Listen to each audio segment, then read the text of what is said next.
Namo tassa bhagavato arahato sama sambuddhassa. Namo tassa bhagavato arahato sama sambuddhassa. Upasaka wanita, Bapak Ibu dan saudara-saudara sedama, terimalah salam kasih dalam Dhamma Namo Sang Hyang Budaya Namo Buddhaya. Suatu karma baik, karena pada pagi hari ini kita semua masih bersama-sama merasakan kebahagiaan, kesehatan, dan tentunya kesempatan untuk bersama-sama kembali mengulang dan membahas Dhamma pada waktu yang tepat.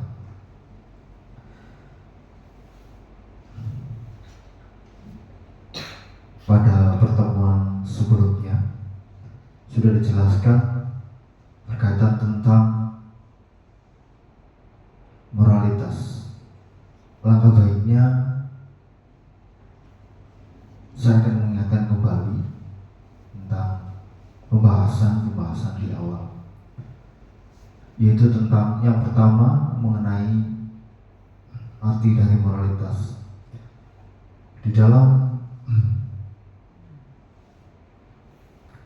Tripitaka dijelaskan bahwa di dalam Patisambhidamagga dijelaskan bahwa arti dari moralitas ini yaitu kehendak batin, yaitu kehendak baik yang diwali dari batin, kemudian diwujudkan melalui perbuatan dan ucapan.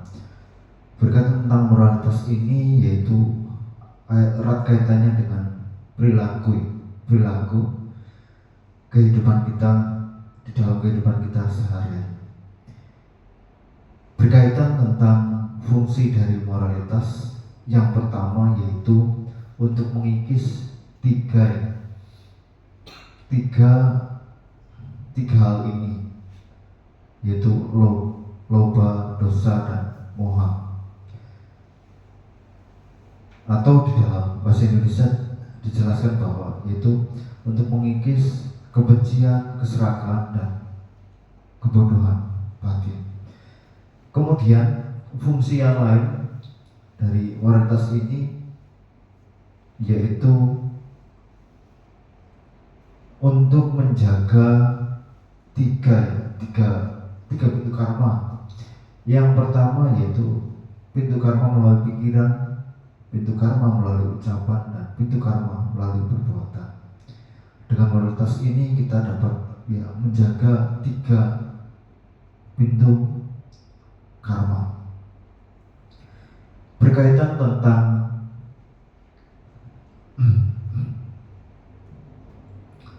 beberapa alasan mengapa kita mempraktikkan moralitas. Yang pertama yaitu malu akan pelanggaran dari moralitas terkait dengan yang terjadi pada diri kita sendiri. Kemudian yang kedua yaitu takut akan akibat dari pelanggaran moralitas tersebut. Nah, berkaitan tentang pelanggaran moralitas, khususnya bagi rumah tangga, kurang lebih ada 5 bahaya dari pelanggaran moralitas ini. Dijelaskan di dalam Mahaparinibbana Sutta ada 5 bahaya dari pelanggaran moralitas. Nah, lebih mendasar lagi, khususnya bagi rumah tangga, yaitu berkaitan tentang bahaya dari pelanggaran Pancasila Buddhis Yang pertama yaitu pelanggaran tentang melanggar pembunuhan, yaitu akibatnya usia menjadi pendek, dan hal yang lain. Di dalam pembunuhan tersebut pasti ada beberapa makhluk dan setelah makhluk ini terbunuh pasti dia akan terpisah dari keluarga dan orang tua. Nah, sebagai akibatnya ketika kita membunuh makhluk, ya, membunuh makhluk hidup, secara tidak langsung kondisi kita nantinya akan dijauhkan, akan jauh dari keluarga, ya, keluarga dan sahabat tentunya. Jauh bisa dijelaskan yaitu jauh, berbeda kota maupun provinsi. Dan kemudian yang kedua, bahaya dari pencurian yaitu pelanggaran yaitu di suatu saat kita akan sering mengalami kehilangan sesuatu yang berharga, bukan hanya barang ya, tetapi kesempatan pun kita bisa hilang ya, kesempatan apapun ya, kesempatan baik. Kemudian bahaya pelanggaran moralitas yang ketiga yaitu tentang perilaku seksual yang salah ya, yaitu kita akan memiliki ya banyak musuh ya. Itu salah satunya dari bahaya pelanggaran dari perilaku seksual yang salah. Kemudian yang keempat yaitu pelanggaran tentang berkata-kata kasar ya, yaitu membuat kepercayaan seseorang pada diri kita tuh berkurang ya. Dan bahaya selanjutnya yaitu yang kelima, dari mengkonsumsi segala sesuatu yang dapat melemahkan kesadaran, dan tentunya dampaknya akan berakibat fatal. Salah satunya yaitu kondisi kesadaran kita akan tidak stabil ya, dan tidak bisa dikontrol ya, ketika kita mengkonsumsi segala sesuatu yang memabukkan. Salah satunya yaitu di dalam kehidupan kita sehari-hari, segala sesuatu yang memabukkan bukan hanya minuman dan makanan, tetapi HP pun bisa menyebabkan hilangnya, lemahnya kesadaran ya. Ada tiga dampak ya dari penggunaan handphone yang tidak terkontrol. Itu termasuk dari pelanggaran menggunakan sesuatu yang dapat menyebabkan lemahnya kesadaran. Bahaya dari penggunaan HP yang berlebihan, yang pertama yaitu akan memiliki rasa takut ya, takut akan ketinggalan ya, mengikuti tren. Dan yang kedua yaitu akibat dari ini sering scroll ya, itu membuat konsentrasi ya semakin menurun ya. Berdasarkan penelitian untuk saat ini, tingkat konsentrasi ya, terutama bagi anak muda ya, rata-rata itu 10 menit ya, tapi tidak semua ya. Ada masih beberapa yang mengalami fokus. Kemudian bahaya yang ketiga yaitu emosi ya, emosi tidak stabil ya. Emosi tidak stabil ketika disuruh berhenti itu pasti ada rasa emosi yang naik. Itu dari bahaya pelanggaran menggunakan sesuatu yang dapat memabukkan, dan contohnya di kehidupan sekarang yaitu berlebihan dalam menggunakan handphone ya. Dan kemudian bahaya secara global ya, bahaya secara keseluruhan dari pelanggaran moralitas ini dijelaskan di dalam Mahaparinibbana Sutta. Yang pertama yaitu ketika seseorang melakukan pelanggaran moralitas, yang pertama hidup dalam kesusahan, kemudian memiliki reputasi yang jelek karena perilakunya itu tidak pantas ya, melanggar moralitas. Kemudian setelah reputasinya jelek, berpengaruh terhadap kepercayaan diri ya, kepercayaan diri pun menurun ya. Nah, setelah kepercayaan diri menurun, kemudian menjadi kondisi ini tidak tenang ya, batinnya itu tidak tenang. Itu bahaya pelanggaran moralitas. Selain melakukan praktek yang paling dasar ya, terutama bagi berumah tangga, setelah melakukan praktek moralitas yaitu Pancasila Buddhis, boleh dilanjutkan yaitu praktek uposatha ya. Kalau di Bali dikenal pada saat bulan Tilem dan bulan Purnama ya. Kemudian lebih jauh lagi ketika bagi berumah tangga yang memiliki kesempatan yaitu melakukan praktek ini ya, 10 latihan moralitas ya. Dan kembali setelah kita bersama-sama mengetahui tentang arti dari moralitas, kemudian fungsi, kemudian alasan mengapa kita mempraktikkan moralitas, dan selanjutnya yaitu tentang praktek moralitas. Saya yakin para pasaka, pasika, dan bapak ibu dan saudara-saudara sedama, dari pertama tadi saat datang ke wihara, saya yakin masih sampai saat ini, sampai detik ini masih dapat mempertahankan moralitas dengan baik. Kemudian selanjutnya tentang tujuan dari melaksanakan moralitas ya. Nah,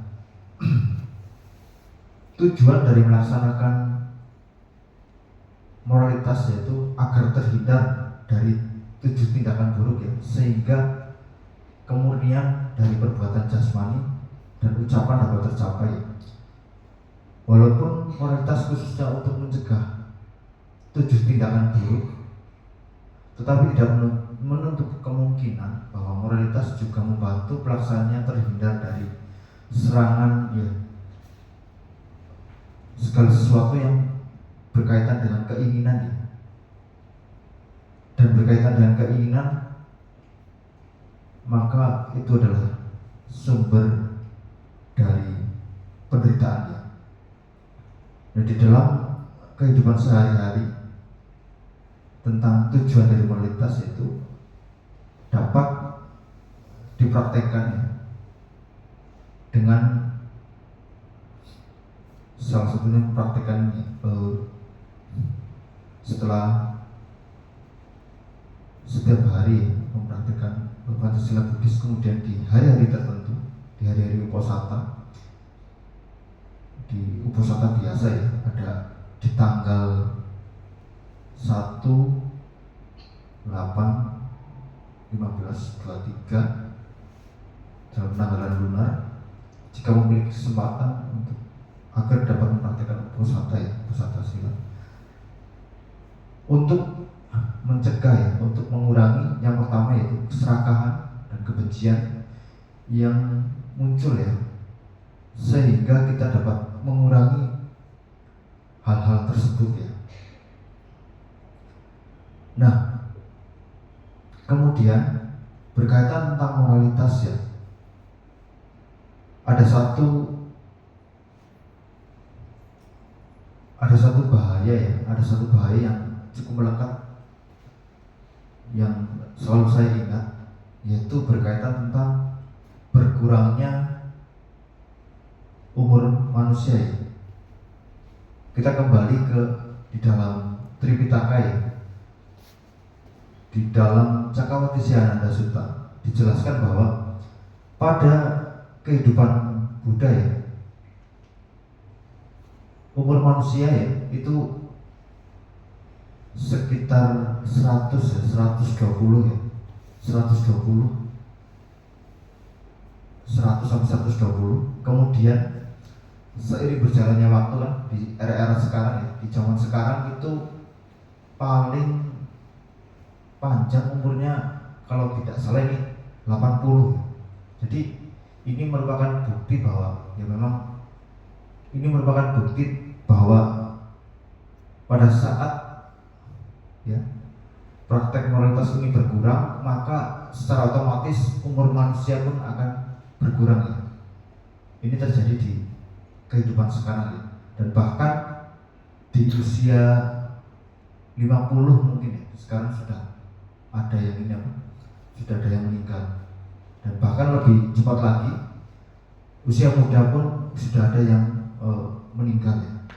Dan itu terjadi salah satunya karena ini apa? Karena pola hidup dan pola makan yang kurang teratur ya. Nah, berkaitan tentang hal ini sesuai dengan topik pada pagi hari ini, yaitu tentang manfaat dari praktek moralitas ya. Nah, manfaat atau berkah dari pelaksanaan moralitas sangat banyak ya, dan tidaklah mungkin untuk menyebutkannya satu demi satu ya. Nah, oleh karena itu di sini saya akan menjelaskan ya, yang disebutkan beberapa manfaat dari moralitas. Yang pertama yaitu di dalam Mahaparinibbana Sutta ya, ada 5 ya manfaat dari praktek moralitas, yaitu mendapatkan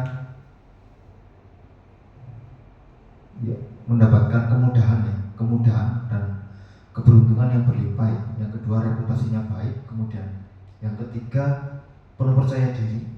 Kemudian meninggal dalam kondisi bahagia ya. Kemudian dalam Makadewa Sutta dalam Majjhima Nikaya dijelaskan bahwa manfaat dari praktek moralitas yaitu menunjukkan bahwa manfaat yaitu usia panjang dan reputasi baik. Kemudian dijelaskan lagi di dalam Ganggamala Sutta, Ganggamala Jataka ya, dan Sangkapala Jataka itu menyebutkan bahwa melalui praktek moralitas mendapatkan manfaat tercapainya keinginan sebagai manfaat dari pelaksanaan moralitas. Kemudian dalam Visuddhimagga dijelaskan bahwa pelaksanaan moralitas yang baik dapat menyembuhkan penyakit ya. Dan disebutkan lagi di dalam Silawanta Sutta ya, yaitu mendapatkan kemudahan dan mendukung tercapainya konsentrasi ya. Nah, pada kesempatan kali ini saya akan lebih menjelaskan lebih mendalam tentang manfaat dari praktek moralitas yang dijelaskan di dalam Mahaparinibbana Sutta. Yang pertama yaitu mendapatkan kekayaan yang berlimpah. Nah, karena praktek moralitas ini khususnya bagi berumah tangga akan dimudahkan ya, terutama bagi yang menjalankan usaha akan mendapatkan rekan atau konsumen yang baik ya. Nah, ini manfaat yang pertama, maka akan mendatangkan kekayaan yang berlimpah dan pasti akan mendapatkan banyak sekali kemudahan ya. Nah, di zaman Buddha ada beberapa rumah tangga ya yang akibat ya karena mempraktikkan moralitas dengan baik maka akan memiliki kemudahan atau kekayaan yang berlimpah ya. Di zaman Buddha ada seorang rumah tangga bernama Anathapindika ya, merupakan salah satu pendukung tetap Sang Buddha, yang salah satunya mendukung dalam hal ini berderma kepada Sangha. Tentunya di Sawati, dulu di Sawati mendukung penuh keperluan Sangha, bahkan mendermakan wihara ya. Dan tidak hanya itu, akibat dari ya karena rumah tangga Anathapindika ini adalah seorang yang dermawan dan tentunya bisa membantu ya rakyat yang membutuhkan. Dan tentunya dapat bekerja di tempat ya rumah tangga anak, tapi tidak. Kemudian kisah selanjutnya di zaman kita yaitu wisaka ya, rumah tangga wisaka yang juga hampir sama ya, memiliki ya kesempatan untuk ya mendukung sangga, bukan hanya sangga tetapi dikaruniai 10 ya, beberapa anak ya, yang itu ya terurus semua ya dengan baik. Dan di dalam perjalanannya Wisaka mendapatkan wejangan dari Buddha, yaitu tentang manfaat dari praktek uposatha ya. Selain mendapatkan 5 manfaat, kemudian ada satu lagi yaitu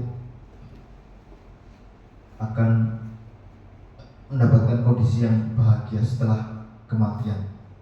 Kemudian selanjutnya tentang contoh ya yang memiliki moralitas yang baik, yaitu raja ini ya, Raja Pasenadikosala ini agak ini ya, jarang diangkat kisahnya tentang Raja Pasenadikosala, di mana beliau merupakan salah satu penderma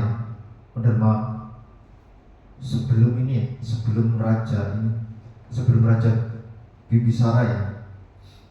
Dan moralitas beliau cukup bagus ya. Dan kemudian terkait dengan moralitas, manfaat yang kedua yaitu memiliki reputasi yang tersebar luas ya. Orang yang menjaga moralitasnya dengan baik dapat diharapkan mempunyai tindak tanduk dan ucapan yang baik. Orang yang demikian dapat dipastikan akan disukai oleh banyak orang. Oleh karena itu adalah sesuatu yang wajar bila reputasi baiknya tersebar luas ya. Nah, salah satu contohnya dapat kita banyak sekali ya contohnya tentang memiliki reputasi yang baik, karena memang sebaiknya ya ada satu kalimat yang cukup untuk terutama bagi diri saya sendiri yang perlu saya ingat, yaitu segala tindakan kita ya, baik melalui ucapan, pikiran dan perbuatan, itu pasti akan meninggalkan jejak ya, dimanapun kita berada. Alangkah baiknya kita berusaha meninggalkan jejak-jejak yang baik ya. Nah, untuk mengkondisikan itu maka kita harus mempraktikkan moralitas dengan baik. Kemudian manfaat yang selanjutnya tentang manfaat dari praktek moralitas yaitu memiliki kondisi yang tenang ya. Dapat kita perhatikan bersama di dalam kehidupan sehari-hari ketika seseorang ya dapat mempraktikkan moralitas ini dengan baik, maka salah satunya yaitu tenang ya, kondisinya tenang, selalu terjaga dengan baik. Nah, di saat kondisi